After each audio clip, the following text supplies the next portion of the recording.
Bonjour à tous et bienvenue sur le Rendez-vous Tech, l'émission qui explore et qui vous résume de manière compréhensible toute l'actualité tech, internet et gadgets.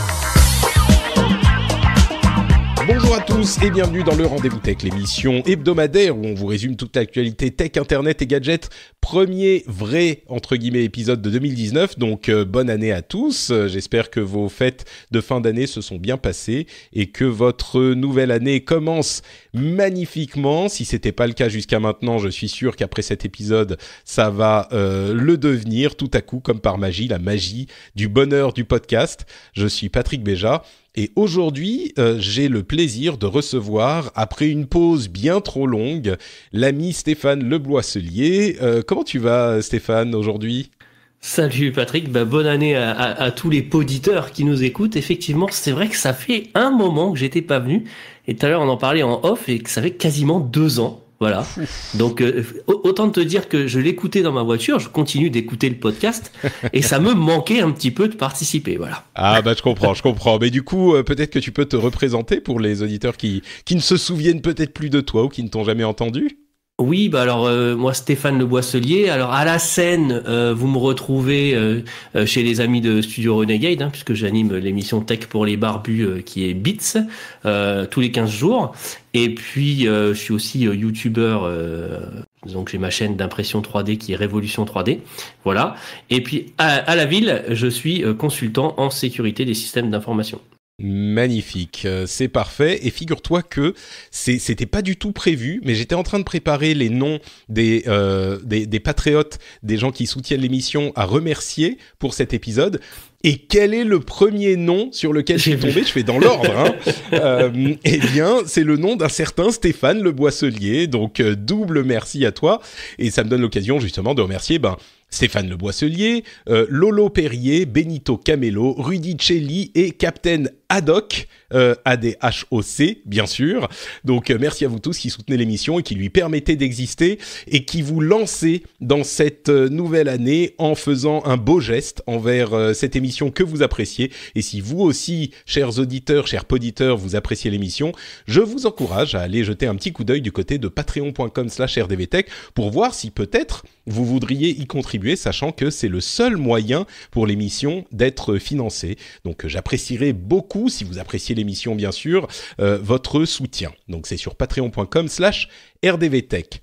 Et on va se lancer dans l'émission à proprement parler. On va parler de la valeur de Facebook avec une approche un petit peu intéressante et une étude que j'ai trouvée très intéressante. On va parler d'Apple. J'essaye d'éviter généralement de parler trop d'Apple, mais là il y a des informations nouvelles qui donnent l'occasion de regarder un petit peu l'état de la société et je pense que ça va être intéressant d'en parler. Et puis on parlera aussi de tendances pour 2019, d'un petit regard en arrière aussi et de plein d'autres petites choses comme ça. Mais donc, on va commencer avec ce sujet Facebook. Facebook est beaucoup dans les news et dans les actus depuis longtemps, mais en particulier, on va dire, l'année dernière. Et on parle souvent de cette idée de combien est-ce que vaut Facebook pour les utilisateurs ? Alors là, on ne parle pas de la valeur boursière de la société, mais combien est-ce que le service que vous rend ce site vaut pour vous ? Et c'est une question qui est différente et à laquelle il est très difficile de répondre. Et il se trouve qu'il y a une étude hyper intéressante qui a été publiée par 2 organismes différents qui ont mis en commun leurs études. C'est 2 organismes américains, enfin 2 universités américaines, Kenyon College et Susquehanna University, pardon. Et il y a aussi Tufts University, bref, c'est des études universitaires avec le Michigan State University, c'est des universitaires américains qui ont essayé de regarder de manière scientifique, vraiment rigoureuse, autant qu'ils le pouvaient, la valeur qu'attribuaient les utilisateurs de Facebook à ce service. Et pour ce faire, alors je vous spoil déjà la fin, ils sont arrivés à la conclusion que les utilisateurs estimait la valeur du service à environ $1 000 par an. Et je pense que Stéphane, tu seras d'accord avec moi, quand on entend cette somme, on se dit non mais attends, jamais de la vie je paierai $1,000 par an pour utiliser Facebook, c'est n'importe quoi, ces études on peut leur faire dire n'importe quoi. Alors, ils sont fous ces Américains. Certainement c'est un chiffre élevé, mais la méthodologie qu'ils emploient est vraiment intéressante et pas si fantaisiste que ça. J'irais même jusqu'à dire que, bon, je suis pas un pro de ce type d'études, mais j'ai l'impression que c'est pas fantaisiste du tout pour tout un tas de raisons, sans rentrer dans les détails sur lesquels je me tromperais certainement. Quelques éléments à prendre en compte, c'est le fait qu'ils estiment, il y a une différence entre la valeur qu'on attribue à quelque chose et le prix que ça vaut. Et la valeur est souvent différente du prix, et souvent le prix essaye de cibler aussi bien que possible la valeur, mais là, ils ont, par exemple, demandé aux gens combien il faudrait vous payer pour que vous n'utilisiez pas Facebook pendant un jour, une semaine. Je crois qu'ils sont limités à une semaine. Donc ensuite, ils extrapolent pour trouver Ils extrapolent pour un an. Ouais. C'est ça. Donc évidemment, c'est peut-être pas tout à fait la même chose, mais l'enjeu, entre guillemets, était quand même relativement sérieux parce que il prenait les informations de connexion des personnes qui participaient à l'étude et effectivement, quand ils arrivaient au bout du processus, ils étaient prévenus bien sûr, mais s'ils acceptaient le prix qu'on les payait, eh ben ils avaient effectivement le compte Facebook bloqué pendant cette durée. Alors bien sûr, ensuite on peut dire ils vont aller recréer un autre truc, mais c'est quand même significatif.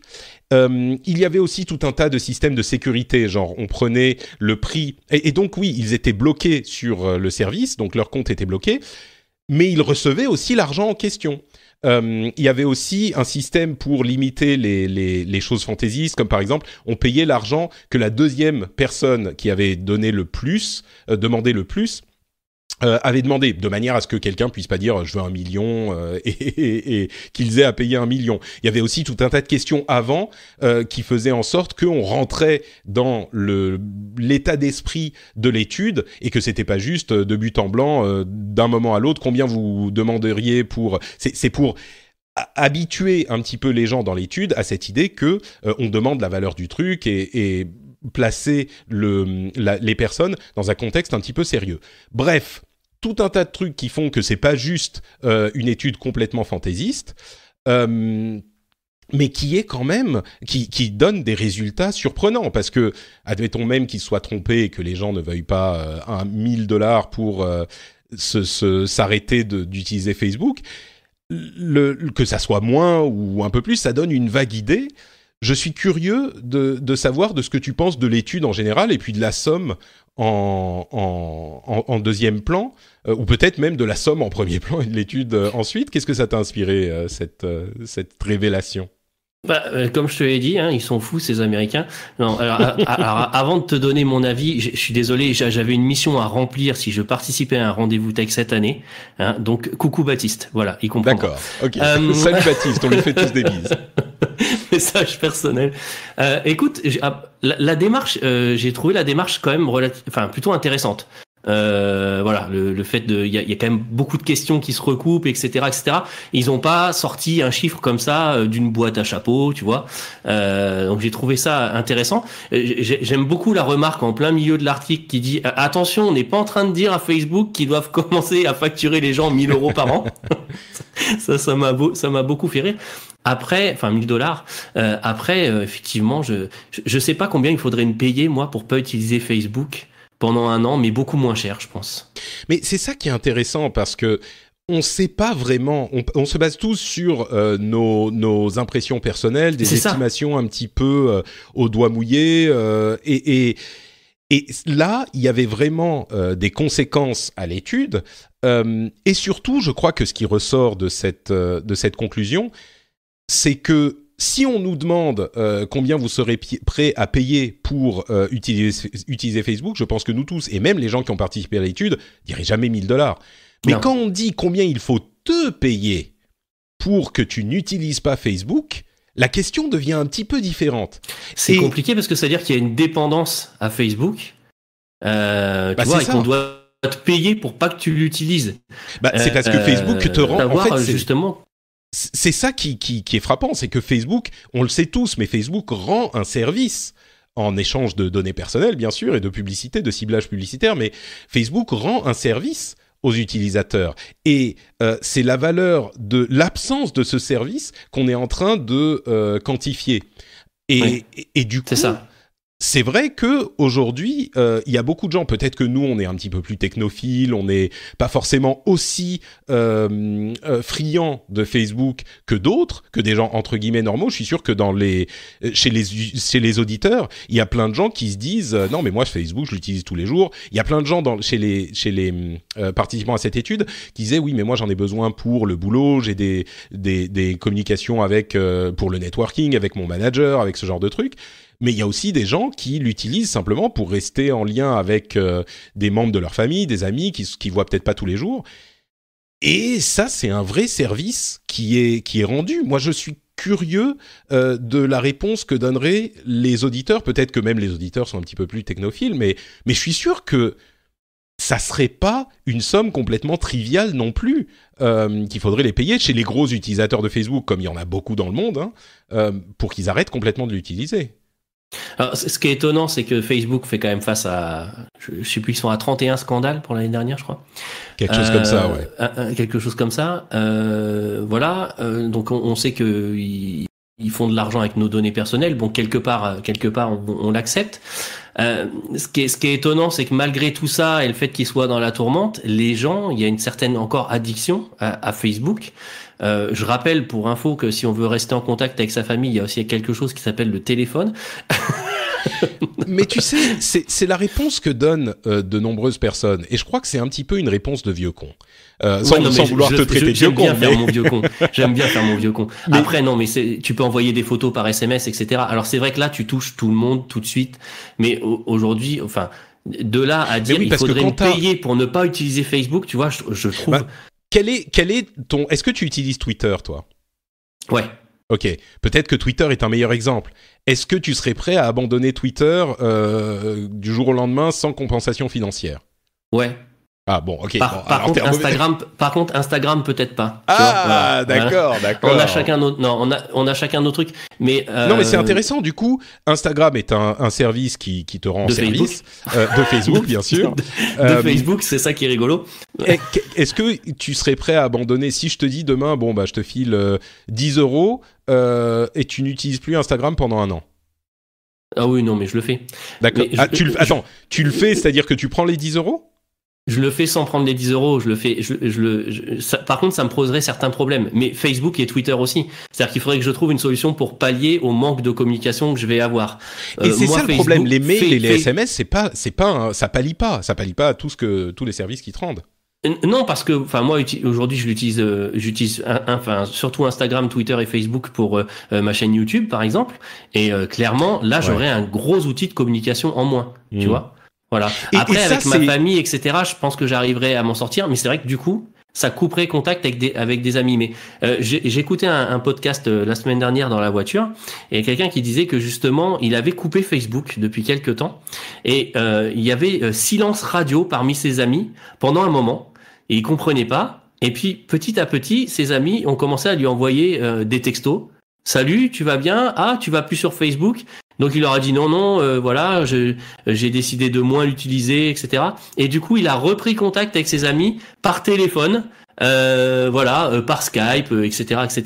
Et il s'est dit, ben finalement, on arrive à s'en sortir sans Facebook. Alors, réponse de vieux con, oui, parce que mais ça reste quand même possible. Après, je suis d'accord que c'est un outil génial pour maintenir les contacts avec sa famille, etc. C'est ça le truc. Mais moi, je limite de plus en plus. Vraiment, je limite énormément Facebook. Mais pour là, on est parti sur une autre discussion qui est un petit peu tangentielle de est-ce qu'on a besoin de Facebook ou pas. Mais c'est vrai que on peut être en contact par SMS, téléphone, machin, avec 10 personnes de notre famille et 10 amis. Mais Facebook, on suit souvent beaucoup plus de gens que ça. Alors, peut-être que c'est des gens avec qui on n'a pas vraiment besoin d'être en contact. Je suis convaincu qu'on n'a pas besoin d'avoir les infos, les news de 350 personnes, de nos 350 amis Facebook ou plus. Mais ça veut quand même dire que il y a des gens dont on aimerait avoir des nouvelles qui sont pas forcément des gens avec lesquels on communiquerait au jour le jour. Mais bon, le cœur de cette étude, c'est effectivement cette somme de 1 000 € qui est extrapolée, ou de $1 000 qui est extrapolée d'une somme hebdomadaire. Et c'est vrai qu'on est un petit peu incrédule face à ce montant.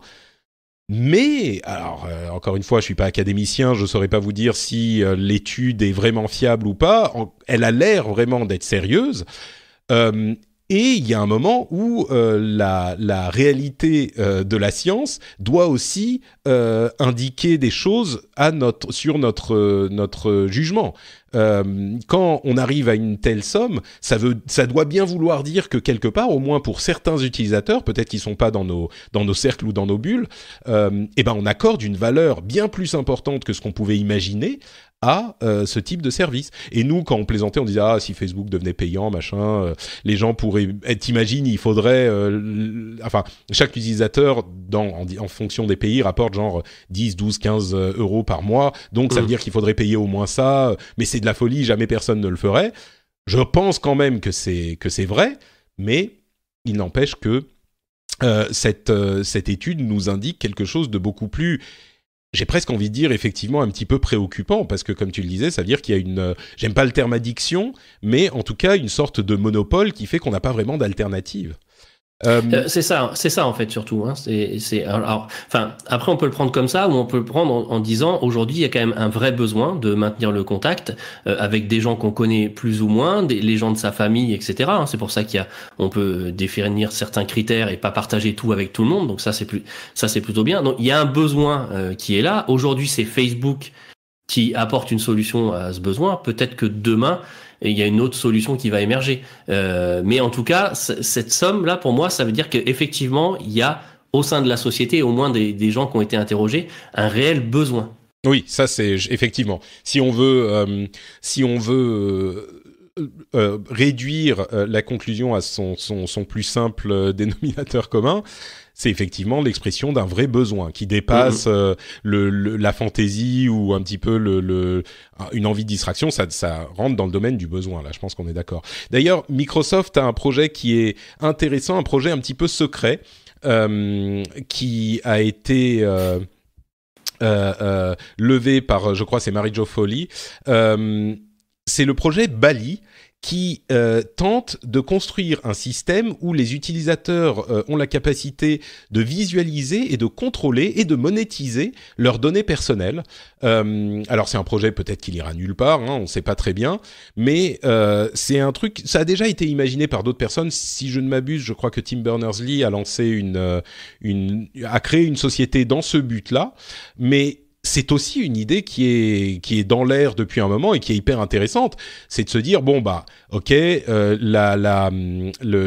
ça s'appelle, le capitalisme des données, je crois, qui est un terme créé par des Américains, si je ne m'abuse.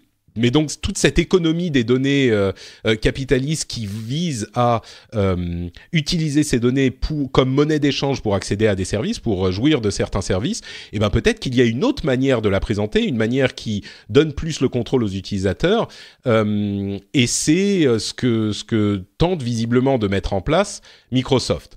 Et l'idée est intrigante, encore une fois elle n'est pas 100% nouvelle, mais si Microsoft s'y met, peut-être que ça pourrait donner quelque chose, quoi. Oui, après avoir effectivement visualisé, contrôlé, gérer ces données, est-ce que c'est pas aussi se donner de la légitimité pour en collecter encore plus c'est ça en aussi plus, qu'il faut voir. Oui, c'est possible, mais ensuite, si on a nous le contrôle de ces données et on peut contrôler lesquelles on partage, etc. Bah pourquoi pas. Oui, d'ailleurs, lesquels on partage. Alors sur la monétisation, du coup, j'ai un peu de mal à voir, parce que ça veut dire quoi ? On va ouvrir un marketplace où je pourrais aller vendre mes données personnelles directement. D'une certaine manière, c'est-à-dire que l'idée, ça serait que chaque donnée a j'imagine, mais une valeur attribuée, et puis on vous dit, pour utiliser Facebook gratuitement, vous devez partager telle et telle et telle et telle donnée, et là, vous avez accès au service, tu vois, et Et donc, c'est pas que ça monétise enfin, peut-être qu'il y aurait des gens même qui vous paieraient pour avoir accès à vos données, mais on peut imaginer que même sans transaction financière, ça puisse prendre cette forme. Ce qui est, alors encore une fois, les défenseurs de la vie privée à tout prix, ça risque de les faire hurler, mais je crois que si c'est fait en connaissance de cause, ça poserait sans doute moins de problèmes éthiques à de nombreux d'entre nous. Je suis sûr que Guillaume, avec notre épisode précédent où on parlait de l'éthique des données personnelles, serait peut-être pas d'accord, mais moi, ça me semble, disons que même si c'est pas une solution parfaite, ça me semble poser moins de problèmes moraux que la solution qu'on a aujourd'hui. Bah, disons que voilà, si on a une visualisation de nos données, etc. Déjà, on est plus RGPD compliant, déjà, on va dire.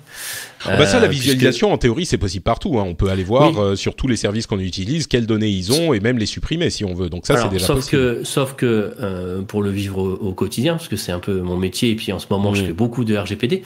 La majorité des entreprises, quand tu cliques sur le lien, il y a rien qui se passe. Ils vont faire un traitement manuel ou quelques-uns ont des traitements automatisés derrière. Ça prend un certain temps. Là, on peut imaginer qu'on aurait tout d'accessible via un portail ou quelque chose, tu vois. Et du coup, avoir accès immédiatement à la donnée. Donc, à voir. Bon. Oui, à voir, effectivement. Et puis ça reste. Il y a un lien vers la page du projet qui avait fuité. Hein, je l'avais vu quand c'était passé sur le tweet. Mais je crois que le lien est plus accessible. Oui, oui, forcément. Elle l'a trouvé. C'est bien Marie-Jo Foley qui a publié sur SDNet. C'est ça, ouais. ZDNet, pardon. Et oui, le lien effectivement a été. Mais bon, ensuite c'est un projet. Il est possible que ça donne rien, mais l'idée est quand même intéressante. Et puis surtout le fait que Microsoft se plonge là-dedans pour un projet de recherche, ça veut dire que ça travaille les géants de la tech, quoi. Bon, parlons un petit peu d'Apple. Mais c'est vrai que souvent j'évite quand il y a des infos des rumeurs, ce genre de choses. Quand des gens annoncent la mort d'Apple, encore une fois, c'est ça que tu veux dire ? Et ben voilà, c'est ça. J'essaye d'éviter d'en parler à tout bout de champ parce que pour moi c'est beaucoup de spéculation et un petit peu trop courante pour avoir des bases sérieuses. Mais là, il y a un événement qui s'est produit pour le trimestre précédent. Donc c'est en fait le dernier trimestre de l'année qui est compté comme premier trimestre de l'année suivante chez Apple, si je ne m'abuse. Je dis peut-être des bêtises avec ces questions comptables, mais en tout cas, ils font des prévisions, comme toutes les sociétés cotées en bourse, pour les revenus qu'ils vont avoir sur le trimestre suivant. Et là, pour la première fois depuis très très très très très longtemps, ils sont arrivés en dessous des prévisions qu'ils avaient données. Ils avaient donné des prévisions de revenus de 89 à 93 milliards de dollars et ils sont arrivés à 84 milliards de dollars, ou en tout cas ils ont révisé leurs prévisions parce qu'ils n'ont pas encore tous les comptes, mais ils sont bien en dessous de ce qu'ils avaient prévu.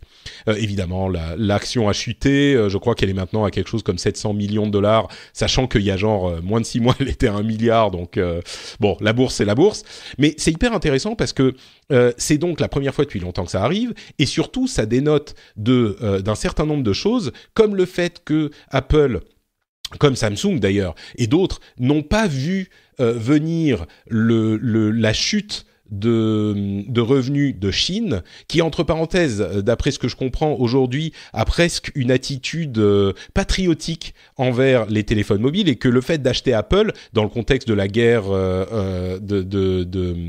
commerciale entre les États-Unis et la Chine, le fait d'acheter Apple, c'est vu comme un petit peu anti-patriotique, donc ça peut jouer dans ce domaine, mais tous les analystes ont dit Apple. Est-ce que ça joue sur la note sociale, tu crois ? Écoute, c'est possible, oui. Si vous avez sur le crédit social, si vous avez un téléphone non chinois, vous baissez votre crédit social de tant de points. Et vous pouvez plus prendre le métro. Mince. Exactement. Mais oui, donc il y a la saturation du marché qui maintenant est clairement là.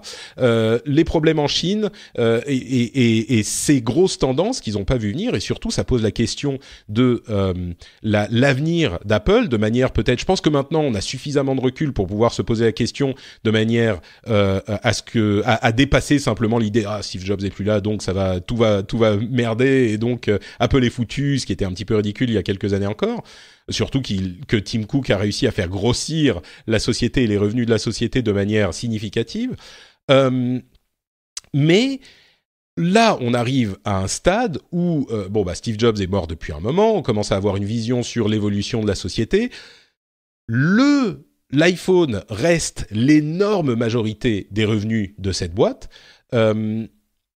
Et on peut voir en même temps un truc qui est intéressant, qui est que l'Apple Watch, qui est considéré, je pense, en général comme un produit relativement mineur dans le business d'Apple, représente aujourd'hui plus de revenus que les iPods à l'apogée de l'iPod. Donc, ça dit quelque chose quand même sur la nature de la société qu'est Apple aujourd'hui. L'iPhone est une masse de revenus monumentale, mais il y a d'autres parties de la société qui font énormément d'argent aussi.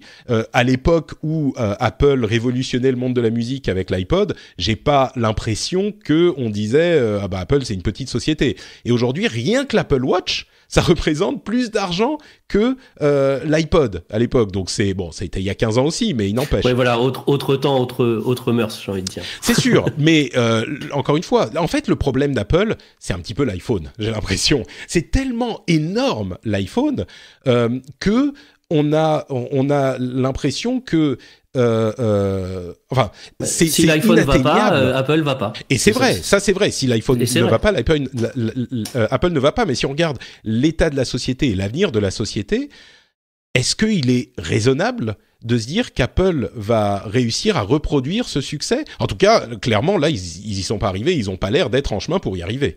Donc, je sais pas. C'est compliqué je crois qu'aujourd'hui, il est compliqué de se dire Apple va réussir à renouveler ad vitam le succès incroyable de cet iPhone.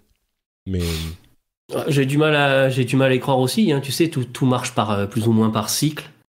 Voilà, est-ce qu'on n'arrive pas à la fin d'une ère, l'ère de l'iPhone, et est-ce qu'on va pas devoir passer à autre chose ? Je sais pas. Aujourd'hui, c'est vrai que je pense qu'ils ont peut-être un peu trop compté sur les ventes du 10R qui sont décevantes, alors que c'est pourtant un bon produit. Et il y a peut-être une erreur dans la gamme aujourd'hui, plus qu'autre chose alors après c'est rigolo parce que on dit oui, les ventes sont pas bonnes, etc. Enfin, faut quand même pas oublier que ok, il y a moins de volume, mais il y a plus de marge. Donc au final, ils sont pas malheureux, hein. Ah non, ça c'est sûr. D'ailleurs, il ne livre plus, il ne dévoile plus les chiffres en quantité d'unités vendues. Il parle que de revenus par utilisateur, ce qui se comprend aussi. D'ailleurs, mais rappelle-toi, parce que quand ils l'ont fait, déjà l'action a chuté. Oui, bien sûr, parce que c'est une préoccupation. Le fait que ils vendent moins d'unités, c'est évidemment quelque chose de préoccupant. Bon, encore comme tu le disais, on va pas pleurer pour eux, ils en vendent encore pas mal, mais on arrive à un moment où l'excellence de Tim Cook dans la logistique est avérée. Je pense qu'il est indéniable qu'il a fait un travail incroyable à ce niveau. Mais la question, on va dire le mot, même si c'est presque un gros mot, je trouve, parce qu'il est tellement utilisé à tort et à travers, la question de l'innovation, maintenant, je pense, se pose légitimement. Et il y a des gens qui vont me dire, elle se pose depuis longtemps, machin. Oui, bon, on peut pas elle se vendre pose la peau de depuis l'ours longtemps, avant de mais l'avoir tué, jusque-là, ils arrivaient quand même à faire que les gens renouvellent leur iPhone. Là, voilà. Sur l'iPhone, moi, c'est même au-delà de ça, parce que, alors l'iPhone, on sait qu'il y a un autre problème, c'est qu'avec la saturation, les utilisateurs changent de téléphone plutôt tous les 3 ans que tous les 2 ans. Donc forcément, ça se ressent chez Apple, d'autant plus que les téléphones d'Apple peuvent s'utiliser beaucoup plus longtemps que les téléphones d'autres marques, et je suis sûr que ça va faire grincer des dents certains. Il va y avoir des commentaires. Bah oui, mais c'est quand même une réalité. Et donc, on sait que en 2019, a priori, selon certaines rumeurs, il y aurait pas de nouveau design de l'iPhone et qu'on attendrait 2020 pour avoir peut-être un écran percé, comme on va le voir cette année avec d'autres téléphones. Mais c'est quand même la question de la suite de l'iPhone maintenant qu'on peut vraiment se poser. Et Apple n'a pas vraiment de réponse. Il y a plein de gens qui disent Apple va devoir se transformer en société de produits et devenir une société, enfin quitter ou plutôt équilibrer la société de produits avec une société de services. Et on voit certaines choses intéressantes, comme par exemple le fait qu'ils intègrent AirPlay 2, qui est leur protocole de diffusion d'images sur différents supports, à des télés, dont des télés Samsung d'ailleurs, ce qui vient d'être annoncé. Il y aura des applications iTunes sur des télés Samsung aussi. C'est quand même marrant de voir qu'ils se font une concurrence féroce ailleurs et que là, ils vont intégrer Samsung va intégrer certains services d'Apple, mais d'autres marques de télévision vont le faire aussi. Ça va relancer les rumeurs d'un Netflix-like de la part d'Apple. Ah bah ça, on s'est avéré, hein, on sait que ça va arriver. On voit aussi d'ailleurs que Netflix a désactivé la possibilité de s'abonner à son service par iTunes, de manière à ne pas avoir à payer les 30% ou les 30 et puis 15% pour abonnement à Apple.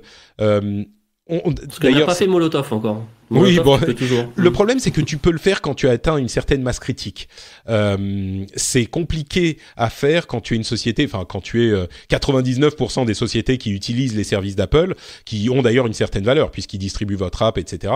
Mais bon, quand tu es une énorme boîte comme Amazon ou comme Netflix ou comme d'autres qui vous empêchent qui ne vous permettent pas d'acheter leurs services ou leurs produits numériques par l'application, tu peux aller le faire par ailleurs et t'es suffisamment gros pour que ça n'impacte pas ton business de manière significative.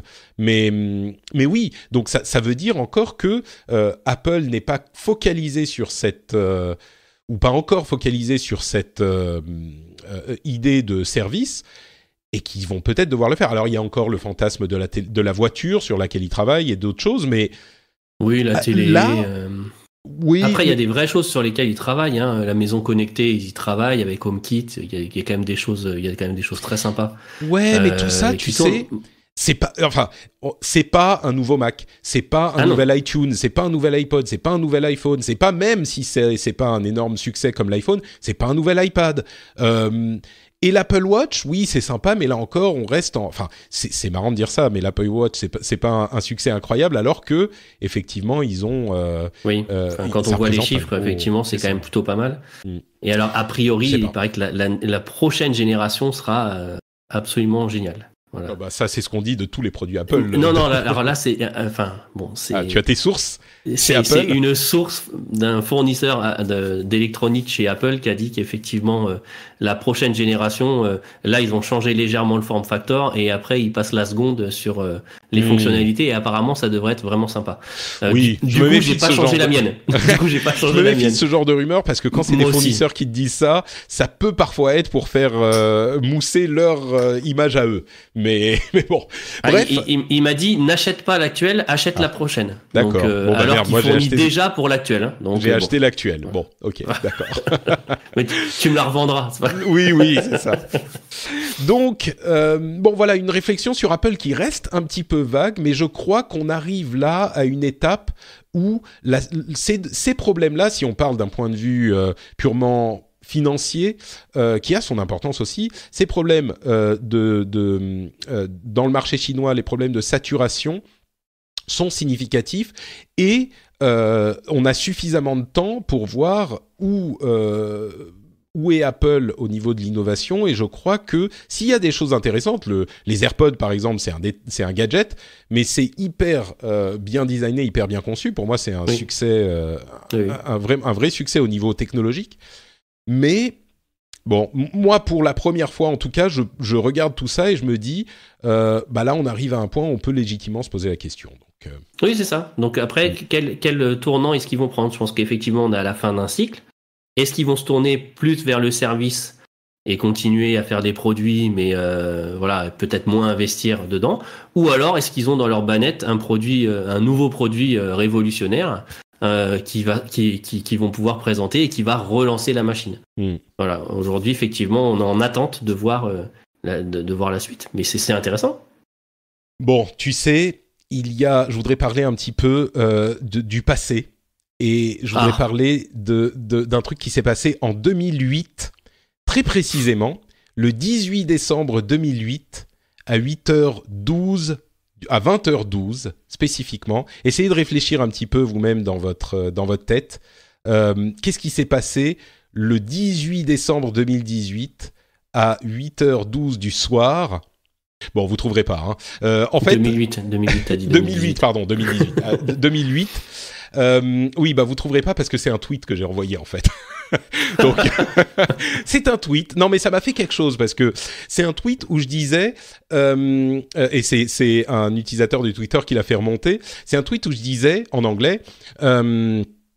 Faire des podcasts, c'est quand même très très cool. J'aimerais bien quand même que podcasteur, ça soit un vrai boulot. Et j'avais évidemment complètement. Non, mais c'est ça, j'avais complètement oublié ce tweet, bien sûr, et puis cette idée où il y a 10 ans à peine, je me disais mais j'adore faire des podcasts, c'est tellement plein de naturel, de fun, c'est tellement intéressant, c'est tellement plus captivant que ce qu'on peut avoir dans la presse ou les médias traditionnels sur des sujets qui nous passionnent, sur ces sujets de niche. J'adore faire ça, j'adorerais pouvoir en faire mon métier. Et aujourd'hui, bah oui, c'est mon métier. Et vous voyez venir la petite pirouette, c'est mon métier grâce à Patreon et grâce aux auditeurs qui soutiennent cette émission qu'ils apprécient. Donc, de manière un petit peu plus émouvante encore, et on a les 10 ans de l'émission qui arrivent, donc ça sera encore un petit peu émouvant, mais c'est quelque chose qui pour moi a une importance qui date pas d'hier. C'est une idée que je chéris depuis longtemps, et c'est un fantasme que j'ai depuis longtemps de vivre de ce métier. Et maintenant, grâce à vous, grâce aux auditeurs qui aiment bien l'émission, bah c'est possible.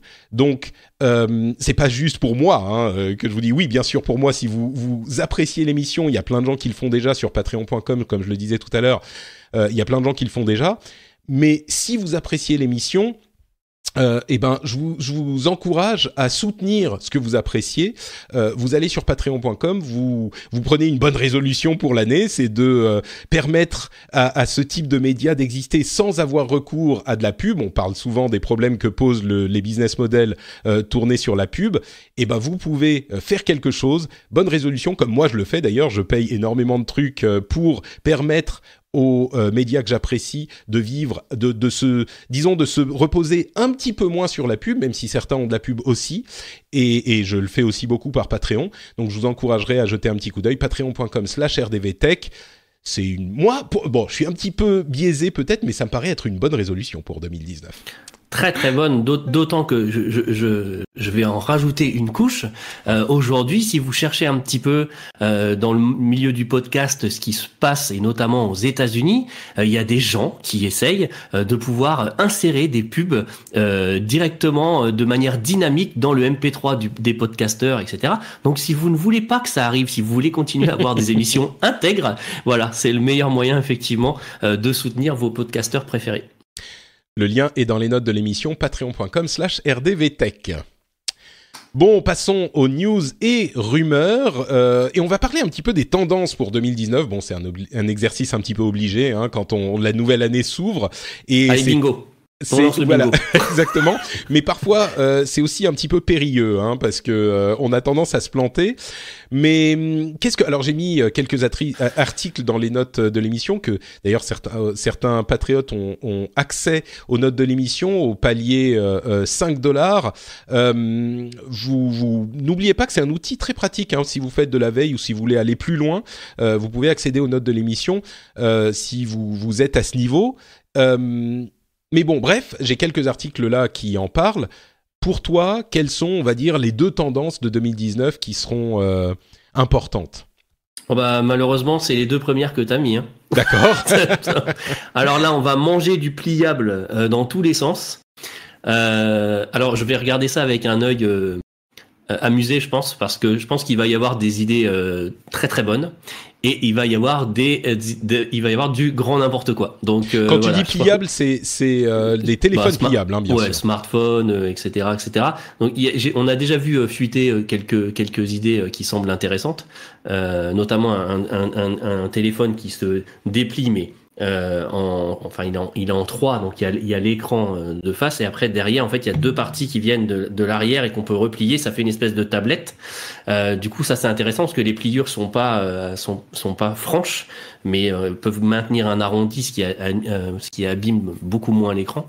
Il y a des petites choses bon, je pense que de toute façon là au CES il va y en avoir.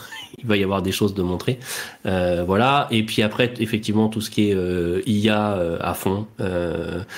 Alors, intelligence artificielle, j'ai l'impression que c'est une tendance qui est là déjà depuis plusieurs années. Hein. Qu'est-ce qui changerait en 2019 pour que tu le mettes comme tendance de 2019 ? Là, il y a beaucoup de choses qui se passent dans le cloud. Il y a beaucoup d'API, etc., qui sont mises à disposition par les acteurs majeurs, hein, donc Microsoft Azure, Amazon AWS, etc., qui permettent maintenant de plus en plus simplement d'utiliser des algos d'intelligence artificielle. Et aujourd'hui, on le voit de plus en plus dans le monde professionnel. Moi, je suis appelé très régulièrement pour sécuriser ce type de plateforme. Hein. Donc, je migre vers le cloud. Qu'est-ce que je fais pour assurer ma sécurité ? Et parce que ils utilisent justement cette IA qui est fournie par Azure ou par AWS pour alors tout et n'importe quoi, traiter de la donnée personnelle, faire du scoring, faire de la reconnaissance faciale, bref, il y a énormément de choses. Et ça explose dans le milieu professionnel, alors que jusque-là, les gens étaient un petit peu frileux encore. Et là, il y a quand même beaucoup de monde qui prend ce virage. Donc pour moi, c'est IA plus cloud. Ouais, donc c'est intéressant ce que tu dis, c'est-à-dire que jusqu'à maintenant l'intelligence artificielle était un petit peu le précaré des géants de la tech, qui les utilisaient pour leurs propres applications ou leurs propres services, et maintenant c'est un petit peu ces mêmes géants, mais ils ont packagé cette technologie et cette connaissance qu'ils ont dans le domaine, et ils la vendent en service, en fait, en petits morceaux, au temps ou à la puissance, etc. Et donc ça veut dire que ça se propage dans le reste de l'industrie tech et que tout le monde peut y avoir accès, de la même manière que, c'est marrant, il y a un parallèle très clair à faire avec le cloud, de la même manière que Amazon Web Services, AWS et d'autres aujourd'hui fournissent de l'hébergement et du temps de serveur en service très simple à utiliser, et que l'ensemble du monde de la tech l'utilise maintenant depuis des années, il va se passer la même chose pour l'intelligence artificielle, et la culbute, c'est cette année, quoi. Oui, en grande partie, et je te dis, ça se voit avec le virage que prennent les professionnels. Moi, parmi mes clients, il y avait énormément de gens qui disaient le cloud, moi jamais, et qui me rappellent parce que cette année, ils ont décidé d'amorcer le virage et de partir dans le cloud et d'utiliser en plus des services d'intelligence artificielle. Voilà. Donc après, si tu veux qu'on fasse une émission un jour spécialisée sur le cloud et la sécurité, pas de problème, je suis ton ami. Écoute, on y pensera. Ça pourrait être très intéressant, en effet. Je crois que tu en avais déjà parlé avec Christophe. Oui, on en avait parlé. Enfin, la sécurité, c'est forcément un sujet qui revient régulièrement, mais regardez, faites une recherche sur le site avec spécial. Tous les épisodes spéciaux ont le petit tag spécial dessus, et vous pourrez voir ces épisodes qui sont un petit peu moins centrés sur l'actualité et qui sont toujours intéressants. Comme ça, on pourra parler du compte Twitter d'Angela Merkel, tout ça. Par exemple.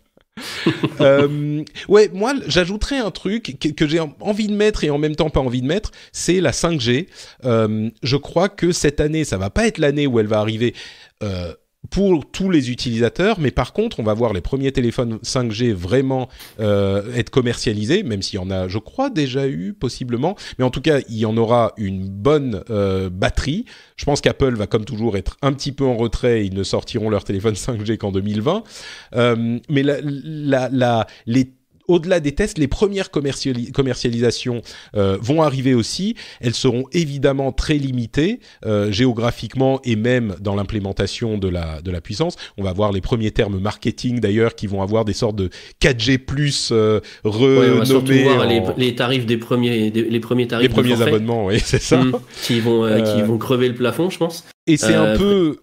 Et c'est un peu des forfaits qui seront un peu inutiles parce qu'on n'aura pas vraiment la 5G partout, mais c'est l'année où, pareil, la culbute va se faire, et l'année prochaine, je pense que la 5G sera vraiment dans notre quotidien. Mais cette année, on va en entendre parler énormément, je crois. Alors moi j'ai eu une démo parce que je travaille pour une filiale d'un opérateur dont le nom est une couleur. J'ai eu une démo de la 5G. Alors c'est clair que diffuser de la 4K sans fil, c'est vraiment hyper impressionnant. Enfin, via du réseau mobile, c'est vraiment hyper impressionnant. Mais effectivement, avant que ça arrive et que ça soit déployé, enfin, les infras sont quand même énormes à déployer. Donc, tu l'avais mis, hein, mais il y a la SERP qui a publié une carte.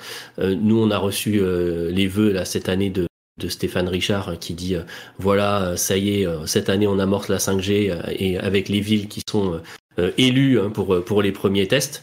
Le problème effectivement là, c'est les téléphones, parce que les téléphones 5G, moi j'ai un iPhone 10, il n'est pas 5G. Et puis je crois que de toute façon avec la puce 5G actuelle, il y a des problèmes de chauffe et de consommation. Donc il va falloir attendre très certainement la prochaine génération de puces. C'est ça, c'est pour ça que je dis la première année, là, 2019, je recommanderais à 99% des auditeurs d'attendre, parce que la 5G, c'est en train de se mettre en place, mais ça sera l'année suivante que... Oui, puis la puce n'est pas prête, et vous allez avoir un téléphone qu'il faudra de toute façon changer très certainement quand la 5G sera complètement déployée. Finalisée et déployée. Il est urgent d'attendre, comme on dit. Voilà. Bon, il y a d'autres tendances qui se dessinent, les boutiques sans paiement, dont on avait parlé avec les expériences d'Amazon, etc. Les robots de livraison, ce genre de choses, et puis des choses un petit peu plus techniques, le edge computing pour l'internet des objets, etc. Mais pour les tendances consumer, comme on dit dans the industry, je pense que effectivement, ces choses qu'on a évoquées sont les plus notables. Retournons un petit peu dans le passé. Il y a un compte Twitter, un jeune homme qui s'appelle Emil Protalinski, qui a publié qui travaille chez VentureBeat, qui a publié une liste des sociétés, des sociétés de l'âge qu'elles auront en 2019, des grandes sociétés de la tech. Alors IBM, je vous en donne quelques-unes. IBM 108 ans. 108 ans IBM, rendez-vous compte. Microsoft 44 ans, Apple 43 ans, Amazon a quand même 25 ans. Netflix, 22, ils avaient commencé avec d'autres choses. Google 21, ils avaient commencé avec Video Club. C'est ça. Livraison de DVD. Facebook a 15 ans. On n'est plus dans la petite start-up qui débute, et peut-être encore plus que ce qu'on imagine. Twitter 13 ans, Uber 10 ans. Et Snapchat, 8 ans. Il a aussi mentionné Lyft qui a 7 ans. Moi, ce qui m'a frappé encore plus que les âges qui sont intéressants... Tesla, 16 ans aussi, oui, tout à fait. Ce qui m'a encore plus frappé même que les âges, qui pour certains sont intéressants, c'est cette idée que les startups auxquelles on pense, ou en tout cas les grosses sociétés de la tech auxquelles on pense, ont toutes plus de 5 ans en fait. Il n'y a plus vraiment de choses. Même Airbnb a, je crois, 7 ans ou 8 ans, quelque chose comme ça. Il n'y a plus vraiment de grosses sociétés qui est arrivée sur le marché dans, on va dire, les 5 dernières années. Peut-être qu'on pourrait mentionner Slack à la limite ou ce genre d'outils, mais ils sont quand même relativement mineurs par rapport aux autres dont on parle, et même aux autres dont on parle quand ils avaient 5 ans. Et j'en vois. Moi, j'ai du mal à imaginer, peut-être que certains auditeurs penseront à une société plus jeune qui a changé des usages ou qui est arrivée et qui a mis un coup de pavé dans la mare. Un coup de pied dans la fourmilière et un pavé dans la mare. Ou un pavé dans la mare, comme tu veux. un coup de pavé dans la mare, on va dire ça comme ça. Et j'arrive pas à y penser. Est-ce que t'en vois, toi, des plus jeunes? Moi, je sais pas, c'est significatif, ça indique quelque chose de l'industrie tech aujourd'hui. On est en train de devenir un petit peu ronflant, quoi. Je sais pas, il faudrait que tu demandes à notre ami de la Silicon Valley. Oui, on demanderait à Jeff. Oui. Non mais je veux dire, peut-être que Jeff nous en sortirait de son chapeau. Il doit y en avoir. Ça me vient pas forcément à l'esprit, mais c'est vrai que aujourd'hui, on est face à des entreprises qui ont mis un petit peu de temps à percer, ce qui est pas plus mal. Souvent, celles qui percent vraiment trop vite. Ça fait start down aussi vite que ça a fait start up. Ouais. Donc voilà. C'est vrai que Snapchat 8 ans, Uber 10 ans. Ouais. Quand j'ai vu le chiffre, c'est vrai que je me suis dit quoi, mais 10 ans Uber quoi. Alors je sais pas si. Non, vas-y, finis. Non, vas-y. Je sais pas si c'est parce qu'on a toujours l'impression que ces sociétés, c'est depuis le moment où elles ont été créées, il y a de toute façon 2, 3, 4 ans avant qu'elles commencent à arriver sur le devant de la scène. On pourrait imaginer, je sais pas, une société comme Shadow qui me vient à l'esprit là, qui va peut-être devenir quelque chose de plus grand, mais ils ont déjà, je sais pas, 3 ans, 4 ans. Ça commence à faire un petit peu de temps. Mais oui, on m'aurait demandé comme ça de but en blanc quel âge a Snapchat. Je t'aurais pas dit 8 ans, j'aurais dit, je sais pas, 4 ans, quelque chose comme ça. Uber, pareil. Et pourtant, j'ai le souvenir du lancement en France, à Le Web, la conférence à l'époque. Oui, c'était en, je sais plus, 2010 peut-être, quelque chose comme ça. Donc, ils existaient déjà depuis un moment avant. Donc bon. Ça, c'était une réflexion intéressante. Si vous avez idée, moi je pense que Jeff nous dirait oui, c'est des trucs plutôt biotech, fintech, ce genre de trucs qui sont pas très grand public, qui révolutionnent là encore différents marchés. Mais, c'est ça. Des startups, il y en a plein, mais souvent sur des, on pourrait citer sur des fintech, segments, oui. Voilà, mais c'est sur des marchés de niche qui ont un effet sur la plus grande masse comme ça.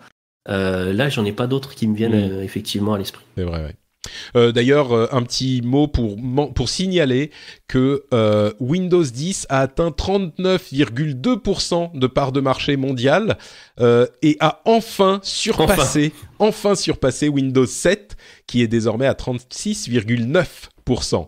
Donc vous voyez, les deux ensemble, ça fait quand même une bonne part du marché des systèmes d'exploitation.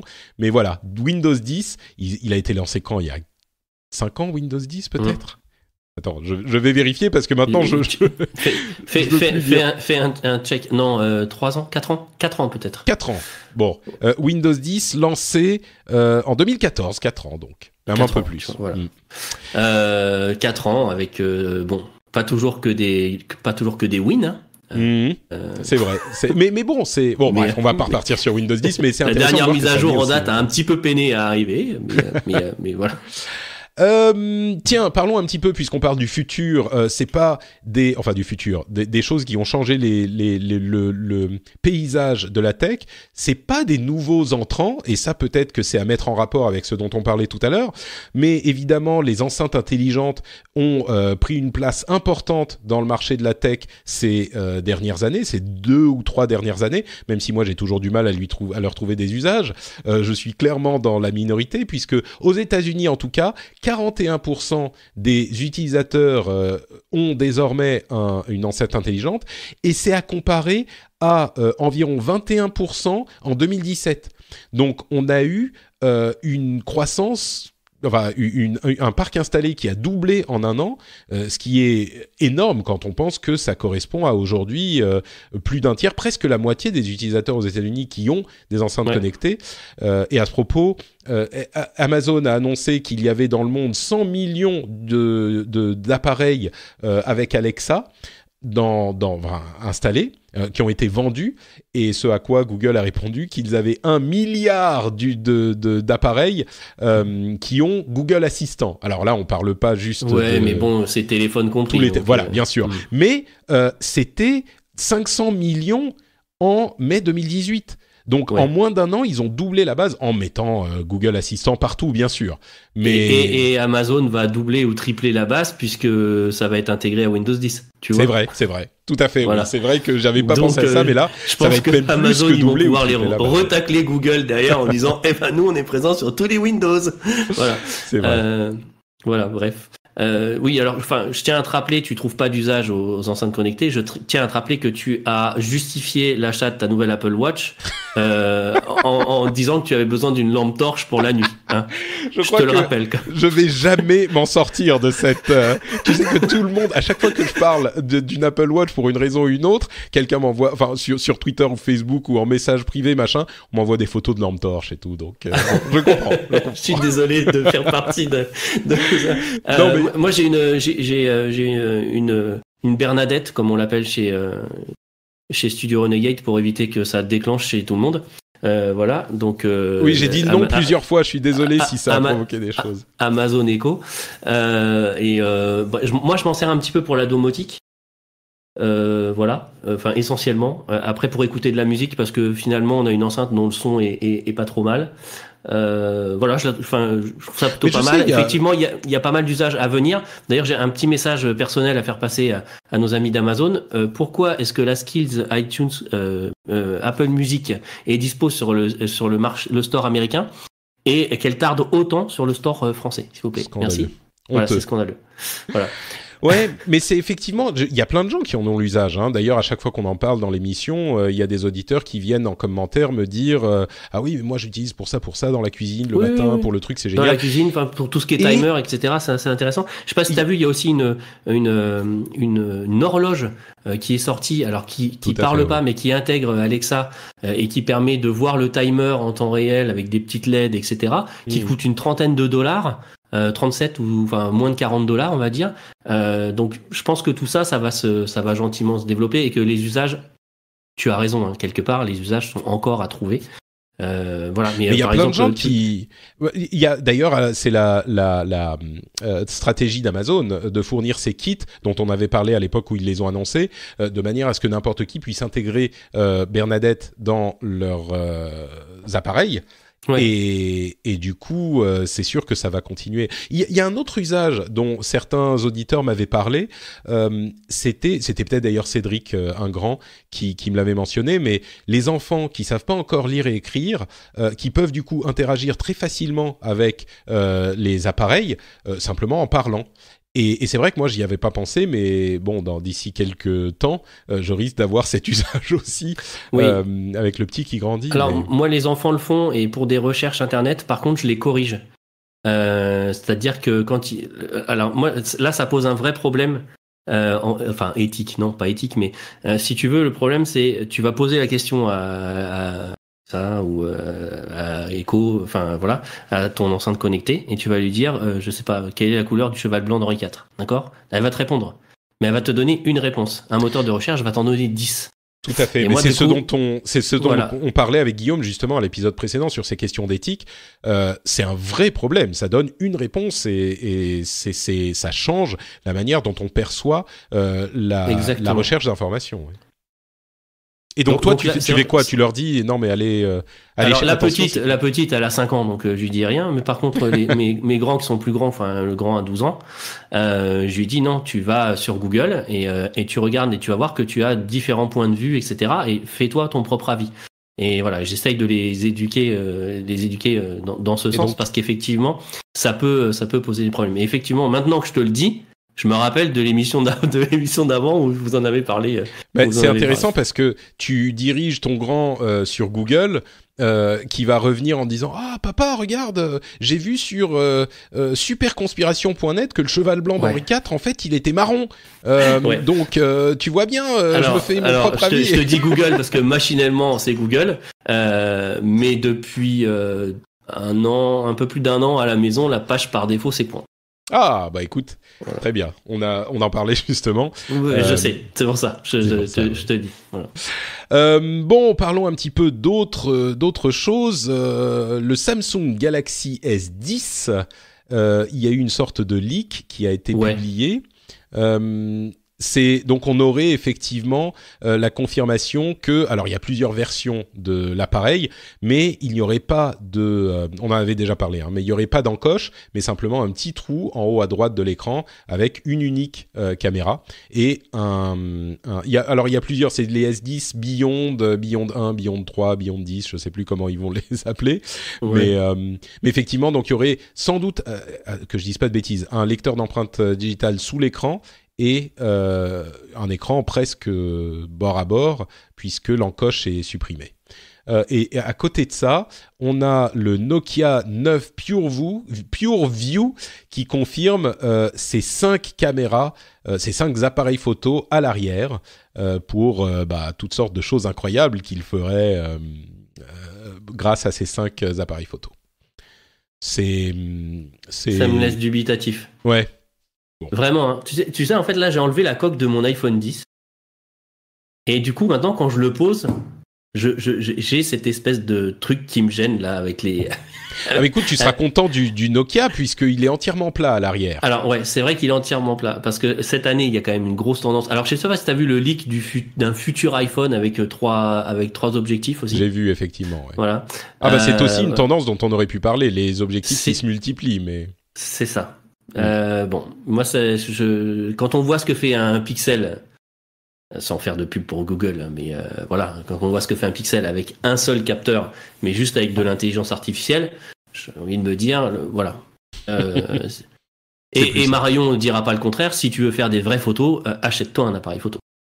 Oui, mais bon, ça c'est encore un autre débat, effectivement. Si on réussit à s'approcher de plus en plus de la qualité optique d'un appareil plus performant en ajoutant des objectifs. Moi, je pense que je suis peut-être encore, on revient à nos histoires de vieux cons, mais moi, je reste convaincu qu'il y a une question de base fondamentale physique qu'il faut assurer autant que possible avant la manipulation numérique. Et évidemment qu'elle est hyper importante, elle est indispensable. Même aujourd'hui, les manipulations numériques sont partout dans tous les appareils photo du monde. Enfin, pardon, tous les téléphones du monde. Mais si moi, alors c'est peut-être moi qui suis accroché à mes anciennes habitudes, si on me dit tu peux avoir un téléphone avec 2 objectifs, il fera des bonnes photos, et un téléphone avec 3 ou 4 objectifs et il fera aussi des bonnes photos, je me dis ah ouais, mais le 4 objectifs c'est mieux que 2, non donc bon, je pense, mais t'es pas convaincu. D'accord. Non. Bon bah on verra ce qui se passe avec les prochains appareils du coup. Une petite mention aussi quand même. J'aime bien parler de logiciels libres de temps en temps. Si je te dis Thunderbird, ça te dit quelque chose ou pas? Est-ce que ça te rappelle les souvenirs? Alors je l'ai utilisé pendant longtemps. Comme beaucoup de monde. En fait, tant que j'étais pas sous Mac. Voilà. Et le jour où j'ai switché sur Mac, j'ai arrêté Thunderbird. Alors on rappelle ce qu'est Thunderbird pour les utilisateurs qui sont moins au fait de ces choses-là. Thunderbird est un logiciel édité par la société Mozilla. Mozilla qui bien sûr est aussi le créateur de Firefox, l'un des navigateurs alternatifs et plus pas sécurisé, mais qui va moins utiliser vos données puisqu'il n'est pas un navigateur d'un des grands des GAFAM. Et donc Thunderbird est un logiciel de mail, de messagerie qui télécharge vos messages localement ou en fonction de la manière dont vous le configurez, et qui était laissé un petit peu à l'abandon par Mozilla depuis quelque temps. Ça fait presque 10 ans d'ailleurs. Et là, ils ont annoncé qu'ils allaient relancer le travail sur Thunderbird. Il était maintenu un petit peu par une équipe presque de volontaires. Et là, ils vont relancer le travail avec une vraie équipe qui est dessus pour le ramener dans la modernité. Et je trouve que c'est une idée intéressante parce que, à l'époque où on se dit peut-être qu'on veut moins donner nos données aux GAFAM, et forcément, quand on utilise Gmail, c'est super pratique, mais du coup, Google utilise toutes nos données. Et une alternative, c'est d'utiliser un client local, comme Thunderbird, comme Mail sur Mac, comme d'autres sur PC, enfin le courrier sur PC, enfin sous Windows, et il y en a d'autres. Et Thunderbird, évidemment, c'est Mozilla, donc c'est un certain cachet de sérieux et de sécurité. Donc je trouve ça bien qu'il se relance dedans. Moi, je trouve ça bien aussi. Thunderbird, moi je l'utilisais parce que c'était un des premiers à implémenter du chiffrement et de la signature sur tes mails. Donc tu pouvais intégrer du PGP, etc. et donc chiffrer tes mails et éviter que des yeux peu scrupuleux puissent aller regarder à l'intérieur de tes mails. Donc, je trouvais ça bien. C'est vrai qu'après je l'ai un petit peu abandonné. Comme tout le monde, quand on est passé au web, j'imagine que tu utilises des webmails, non? Ouais, voilà. Alors maintenant, j'utilise. Je fais mon bobo. J'utilise ProtonMail. ProtonMail, oui, sécurisé, bien sûr. Voilà. Après, pour moi, le meilleur moyen quand même de sécuriser ces mails est effectivement d'utiliser un client local et d'héberger soi-même ces mails. Aujourd'hui, tu peux le faire pour quelques euros par mois. C'est pas toi qui gères forcément le serveur, mais tu enregistres ton nom de domaine et avec ça, tu as accès à une messagerie, et en général à 5 adresses de messagerie. Et voilà, si tu veux pas que Google ou un autre aille voir tes données, le meilleur moyen c'est d'héberger toi-même tes mails. Mais là, c'est encore un autre débat et on pourra en discuter. Ouais. D'ailleurs, il y a on a eu des réponses intéressantes à notre. On n'arrête pas d'y faire référence, mais l'épisode précédent où on a parlé avec Guillaume Champeau de l'éthique des données personnelles, et certains nous ont dit vous êtes gentils, mais enfin c'est pas facile à faire ces choses-là. La plupart des gens ne comprennent même pas le concept de comment ça marche. C'est sûr, c'est pas forcément facile, mais je dirais pour certains ça peut être intéressant, et puis pour d'autres il y a des alternatives comme par exemple simplement le fait d'utiliser Thunderbird et télécharger ses mails ou d'utiliser ce client avec d'autres services de mail, ça peut être une bonne alternative. Donc bref, ça me fait plaisir de voir revenir ce petit oiseau plein d'éclairs. Moi aussi. On parlera la semaine prochaine, si tout va bien, avec Cédric Ingrand du CES, s'il y est en ce moment, c'est pour ça qu'il n'est pas là aujourd'hui, et il nous dira tout ce qu'il a vu de cette grande fête de la technologie, qui est parfois un petit peu comique. Il y a des choses qu'on commence à voir, comme des appareils qui émettent des odeurs, des robots qui vont vous livrer des snacks. C'était peut-être pas au CES qu'on a vu ça, c'était PepsiCo. Alors c'est marrant parce que tu vois, les appareils qui émettent des odeurs, il y a un petit Français qui avait inventé un réveil qui te réveillait avec des odeurs le matin. Et il avait gagné un concours organisé par Google à l'époque. J'ai plus la référence en tête, mais en fait, tu pouvais te réveiller le matin soit avec une odeur de café, une odeur de chocolat, etc. Et donc, à l'heure dite, ça émettait cette odeur grâce à des petites capsules, et donc ça te réveillait, tu te réveillais de bonne humeur, voilà.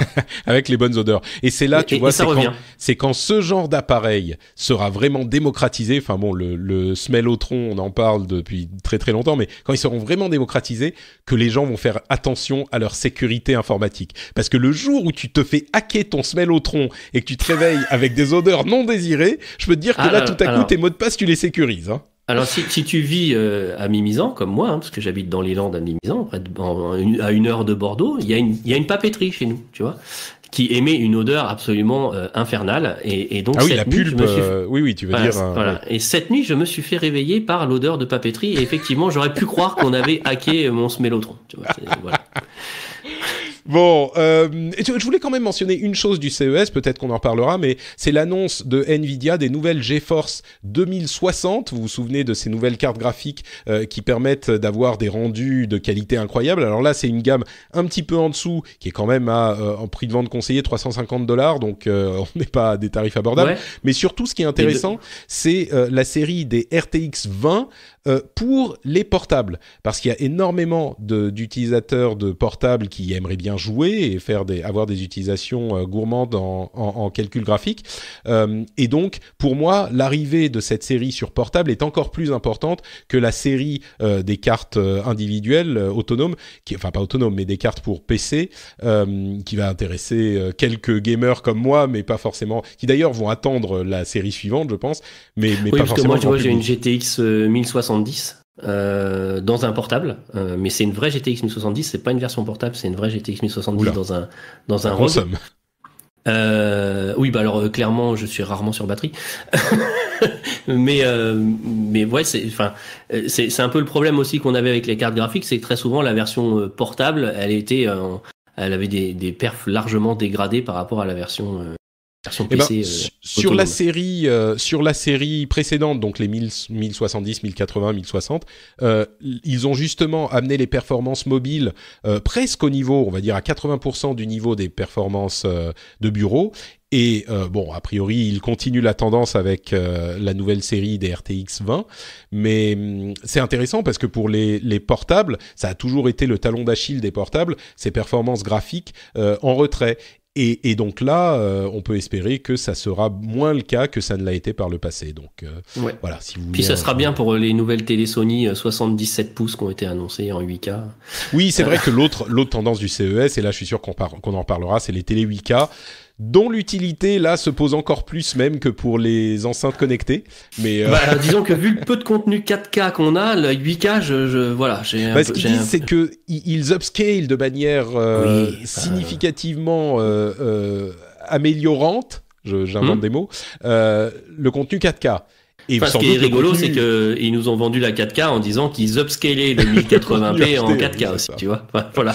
Bon. Donc, bon. Et puis surtout, la question de voit-on la différence ? Moi, je vous avoue que même sur ma télé immense, le 4K, je le vois, mais c'est plus le HDR que le 4K qui me convainc. C'est plus le HDR. Je pense qu'à un moment, si on n'a pas des yeux augmentés et qu'on n'augmente pas la résolution de nos yeux, on va finir par avoir du mal. En fait. Ouais, c'est ça. En fait, il faut attendre l'autre produit grand public qui sera les yeux augmentés pour avoir... Exactement. D'ailleurs, voilà. C'est des choses aussi qui sont peut-être pas les yeux augmentés directement, mais la biotechnologie est aussi une tendance importante.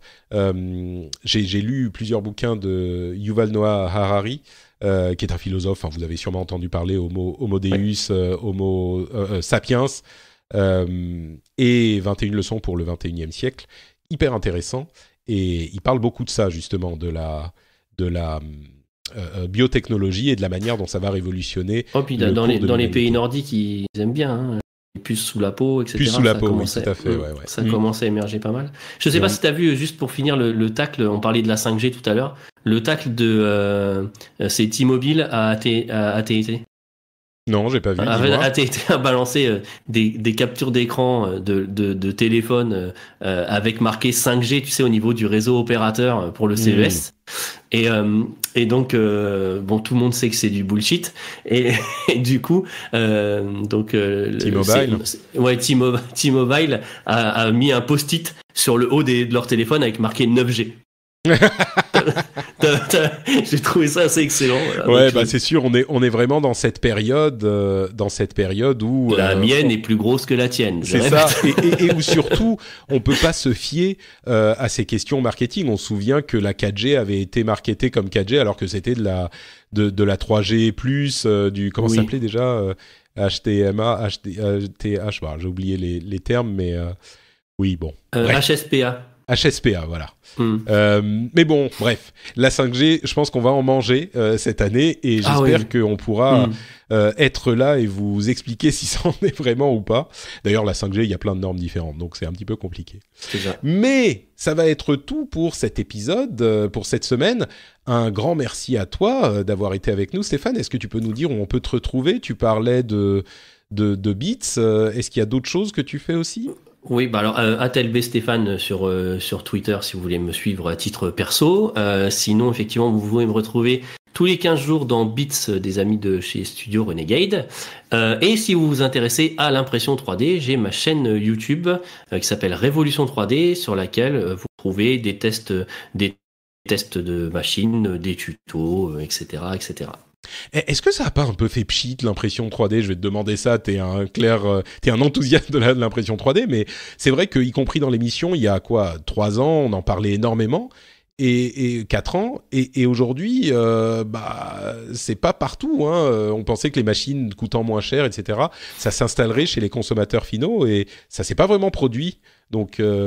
J'en profite pour te poser la question du coup. Alors ça a pas vraiment fait pchit. Aujourd'hui, il y a de plus en plus de marques d'impression 3D, et qui créent des imprimantes 3D. Donc il y a des nouvelles marques qui arrivent, etc. Donc on sent qu'il y a encore un marché. Effectivement, ça fait pas pchit, ça fait moins le buzz, on va dire. C'est tranquillement en train de s'installer. Et moi, je préfère que ça s'installe tranquillement. Plutôt que ça émerge et puis qu'effectivement après ça fasse pchit. Aujourd'hui, un peu comme pour les enceintes connectées, les gens ont eu du mal à voir les usages.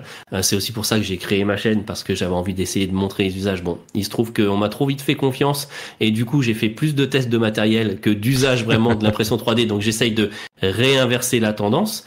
Non, je pense que ça va vraiment s'installer. Il y a des marques, il y a des grandes enseignes qui commencent à avoir leur propre site où ils mettent à disposition des objets. Je pense à Happy 3D notamment pour réparer, par exemple, votre électroménager, etc. sur des pièces qui ne sont plus fabriquées. Ils vous mettent alors ça peut être le couvercle de la télécommande, ça peut être une charnière pour votre lave-vaisselle, etc. Ils vous mettent l'objet à disposition pour que vous puissiez le réimprimer et réparer vous-même votre objet. Donc voilà, il y a encore des usages à trouver, comme pour les enceintes connectées, mais non, ça devrait continuer à émerger. D'accord. Lentement mais sûrement, très bien. Lentement mais sûrement, c'est préférable.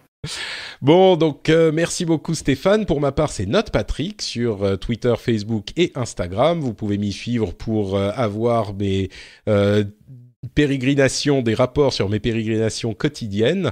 Et vous pouvez bien sûr soutenir l'émission, vous le savez, sur patreon.com/rdvtech. Et comme je le disais, ça prend 2 minutes vraiment. Vous avez le contrôle sur tout ce que vous faites avec votre argent. Vous contrôlez combien vous donnez, pour combien d'épisodes vous donnez, etc. Donc n'hésitez pas à le faire, encore une fois, si vous passez un bon moment, si ça vous informe. Si l'émission vous plaît, patreon.com/rdvtech, c'est le moyen de la financer. Moi je dis bonne résolution 2019. C'est une plutôt pas mal résolution. Puis en plus, elle est quand même facile à tenir, celle-là. C'est ce que j'allais dire. Vous pouvez vous y tenir. Aller à la salle de sport toutes les semaines, c'est compliqué. Mais soutenir le rendez-vous tech, c'est hyper simple. Easy. Ça fait un bon slogan en marketing, ouais. Sports difficult, Patreoning the rendez-vous tech, easy. Non, c'est toujours pas assez catchy. Bon, je vais y réfléchir et puis j'y reviendrai. Ouais, merci. Un truc du genre, tu sais, comme un apple a day, keep the doctor away, tu vois. Oui, je sais pas si on un truc dans le même genre. On va y penser. Si vous avez vos propositions, n'hésitez pas à les partager, soit en commentaire, soit sur Facebook, soit sur Twitter. En tout cas, on vous remercie de nous avoir écoutés. Et puis, on revient la semaine prochaine avec un nouvel épisode. Ciao à tous. Ciao.